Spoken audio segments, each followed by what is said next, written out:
ভাই, আমার বাড়ি তো গাইবান্ধা। টুঙ্গি বাজার নামার পরে আমার মোবাইল মানি ব্যাগ সব হারাই গেছে গা। আমার কাছে কোনো টাকা নাই, আমার কিছু টাকা দিবেন, আমি বাড়ি যাব।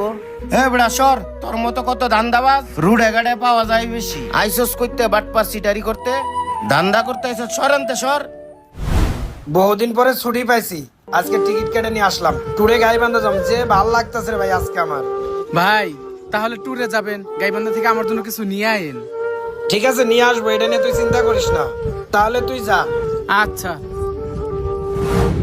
হ্যালো, ভাই, আপনাদের এলাকায় আসার পরে আমার মানি ব্যাগ হারাই গেছে গা। যদি কিছু টাকা দিয়ে সাহায্য করতেন আমি বাড়ি যেতে পারতাম। হে মিয়া, তুমি কি আর কোথাও জায়গা পাইলা না? দেখতেছো আমি ফোনে কথা বলতেছি, তারপরেও তুমি আমারে ডিস্টার্ব করতেছো।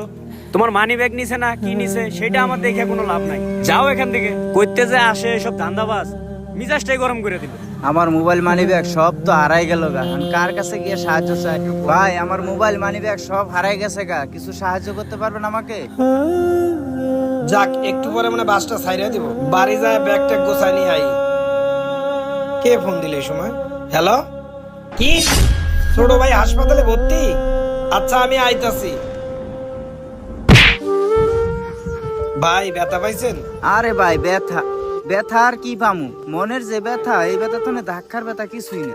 ভাই, বুঝলাম না, মনের ব্যথা মানে কি হয়েছে আপনার? আসলে ভাই, বিপদে পড়লে কারো কাছে সাহায্য পাওয়া যায় না। এই